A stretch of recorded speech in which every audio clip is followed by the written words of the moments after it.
still one load of bullshit is less bullshitty just because it's being... Well, there is different loads of bullshit, and I'm saying that some of this Islamic crap is such a load of fucking goddamn bullshit. It's just like, we you know, in this country there's some debate over these goddamn Mormon fucktards.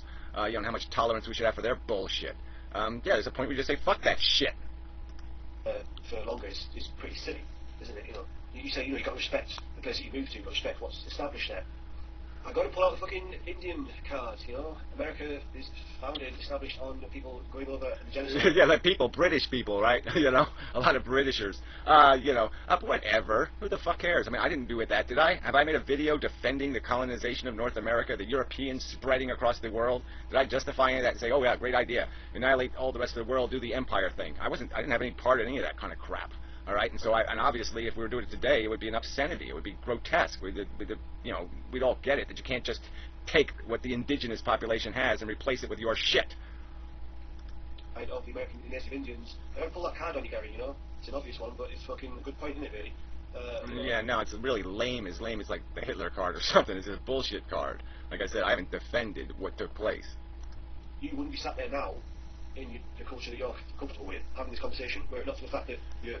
Yeah, well, see, that's where it gets tricky, too, though, doesn't it? I mean, just imagine, what if, like, we never had a conflict with the American Indians? We came here, and we didn't kill each other, we just liked each other, and everything was fine.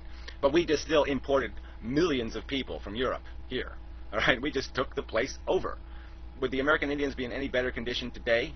Let's say we had open land ownership policies and we'd do our capitalist thing, they'd be a little bit behind, they'd still be doing dances around fires because they would be traditionalists and they'd love their culture and they really wouldn't want to get in, you know, put on the old blue jeans and play the American game. Some of them would, and what would happen? They would disappear over time, okay? Their identity as a race and a culture would disappear over time. They would have been assimilated by the bigger, larger, more powerful force. So even if it wasn't by force, they would have been consumed. And America is going to be consumed, okay? It's happening right now in front of our eyes. It's going to be consumed. What it was, it will no longer be. Ancestors went over and fucking raped the lands from the original inhabitants, you know? So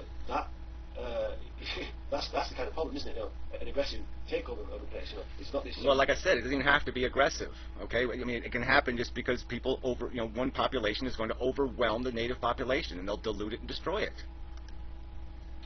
Passive or rather progressive integration, that's not a problem. We need to build understanding of it in order to make that process less painful, that kind of thing. I'm not saying you have to shove people in together. That's not what's happening. Well, of course it's what's happening, and that's what the conflict is about, because everybody's forced to subsidize other people's behavior, and they're saying, why am I subsidizing some guy who's shitting in the goddamn street? I mean, fuck that crap. You know, people will move around the world. Naturally, that will happen, you know. Yeah, exactly. So now and people will, you know, there's a famous term here, white flight. I mean, they'll just start flighting all over the goddamn place. And so we'll end up moving, whatever, cultures will end up moving across oceans. What's the fucking point of that? I mean, it's a waste, it's a waste of energy. Who are we to deny people in a really shitty part of the world the chance to try and come over somewhere that's safer, secure, and more opportunities, that kind of thing? Right. So exactly. So they'll come, so they'll, I don't know, I'm just going to use this has nothing to do with reality. I'm just going to use names that we're familiar with. So let's say Jamaicans move over here for more opportunity, and then they create neighborhoods, and people don't want to live in a shitty neighborhood, and so they say, I'm getting the fuck out of here. I'm going to move to Jamaica. I can buy land there cheap. And so they buy land in Jamaica and build their new suburbs in Jamaica. I mean, you get the point here. We're just chasing each other off our indigenous populations. They're just being moved, migrated, pushed out. What's the fucking point of that? I'm sure you would agree that just because we are born in these prosperous countries, we shouldn't have an innate right to those privileges that are there just because that country is more established, kind of thing, and done so very often on the back of exploiting the less fortunate areas. I don't think multiculturalism and allowing other cultures people to move into your country, I think it's quite ridiculous to oppose that based on... Oh, yeah, well, you can say it, okay, but the real world effect of it is like, say, you pass a bunch of laws in your civilization, you build yourself some nice little towns, you know, it's comfortable, everybody's comfortable, okay? They're living out their little stupid, idiotic lives in some harmonious manner where everybody knows each other's names, and they're all friends and buddies and pals, and blah, blah, blah, blah, blah, blah, blah. Well, you don't go passing a whole bunch of laws saying obvious things like, don't play your fucking music too loud in your goddamn fucking car, and don't do this and don't do that, because you don't need to pass the goddamn laws, because everybody's sort of like you. They're offended by kind of the same things. You like the same things, generally speaking. There is a kind of comfort there, all right? And then when somebody comes in, then all of a sudden now you're saying, well, how do we stop this shit? I mean, I want to just sit on my fucking porch. I don't want to hear some guy 3 miles away. I don't want to have to deal with his music choices. I mean, there's all kinds of respect issues. And you're just pretending they don't exist, and they fucking exist. On respect. And you talk about Friends University and how we like it, this quaint little English place got invaded by like Indians with megaphones shouting through them. Well, I think they'll be just as offended if it was a middle-class Church of Englander with a megaphone. You know, it's a university campus. It's not the kind of place you want that kind of thing to happen. I know it's a stupid point, but you know. And then this keeps. Yeah, it kind of just passes over the point, which is that structure. That's the structure, okay? And you just don't want Shantytown next to it. You don't want that bleeding into some other. That's sort of the thing. That's the pinnacle. That's the ideal. And you don't want it fucking changed into some other perverted, bended, twisted. You know, where it is. There's a contagion to things, and you can't deny that. Things are contagious. Culture is contagious. All right, when one person in the neighborhood lets their house go to hell, it can create a contagious effect where everybody just says, well, their house looks like shit. I'll let my paint job go another few years. All right, we gravitate to that norm, and so that norm can end up spiraling backwards instead of forwards. It can be spiraling to something lesser rather than something better. Sandwich on the bus thing. Well, who's doing that?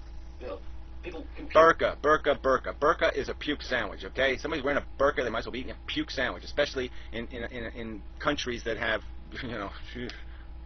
killed, millions of people over this shit.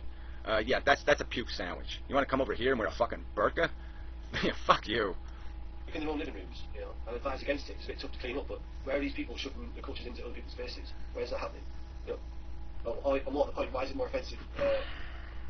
Why is it more offensive for non-indigenous people to do that than indigenous people? Well, again, if you can't tell the difference, that there is a right to ownership is 99% of the law, or whatever the rule is. Yeah, there's just a certain, like I said, I have no expectation that I would go to an Asian culture and just start being, in Indiham, this slob, this American fucktard who just slops around and says, why don't you let your damn fucking trees grow, you goddamn retards, and blah, blah, blah, blah, just slop around like a fucking pig. And there's a lot of fucking immigrants doing that very fucking thing in this fucking country. To shove their culture into your faces. I've certainly had far more middle-class, traditionally English people come to my door and try to force their shit on me. Like Jehovah's Witnesses. I'll have them come round and try and throw their end of the world is nigh bullshit in my face. I don't know though. Is there Jehovah Witnesses symbols in your culture? When you go to the food store, is there Jehovah Witness food all over the goddamn place and you can't buy a fucking Coke anymore? When you turn on the cable TV, is there 37 Jehovah Witness fucking channels? Many times. I've never once had a fucking Muslim come to my door and try and shove Allah in my face, for example. The last thing you talk about really is this fear of some kind of single grey monotone human race in the future. That's just stupid, Gary.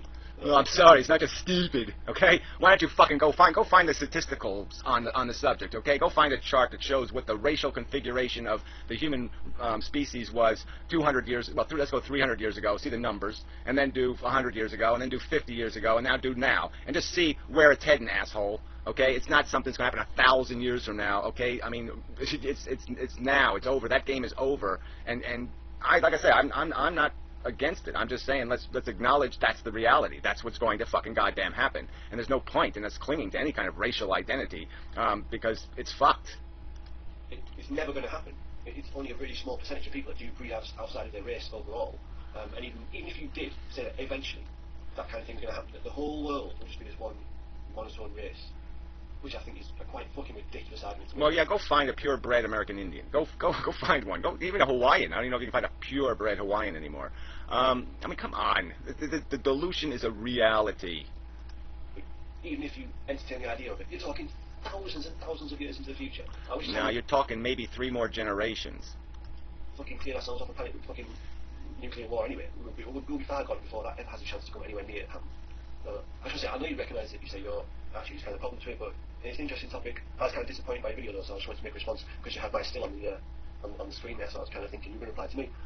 Yeah, so that's all. See you later. Yeah, I replied to the general argument, okay? It was mainly, it's called Pat Condell, and this whole shitstorm has been created because, people are feeling shat on, pissed on, thieved from. And I think it's that part of that's a fucking reality, and you kind of ignore it, but it's a reality here. I mean, I hate the whole state thing. I hate borders. I've said all this shit. I mean, it's completely destructive.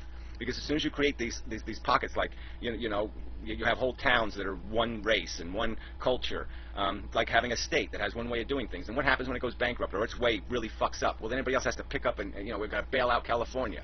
We got to do this. We got to do that, and it creates all kinds of resentments. And so it's just ground for hostilities. That human beings, we don't need these extra hostilities. And if it's done with a little bit of respect, the hostilities don't have to exist in the first place. Like I said, you just don't walk into somebody else's fucking house and behave any fucking way you want to. You respect their traditions, their way of life. And that's not that fucking hard to accept. And there's been a lot of non-respect by immigrants, and that's just a fact. So anyway, enough of a video. So anyway, this is really, like I said, yeah, the world is going to end, and the whole culture thing's going to be irrelevant because we're all going to be killing each other with, knives and sticks, in 100 years. With our glow-in-the-dark antennas, maybe we'll be zapping each other. We'll be electric or something. But whatever. It doesn't really matter. I really don't want to get into some argument about it.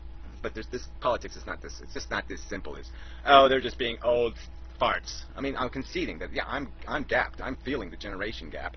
And I'm definitely feeling some of this cultural gap.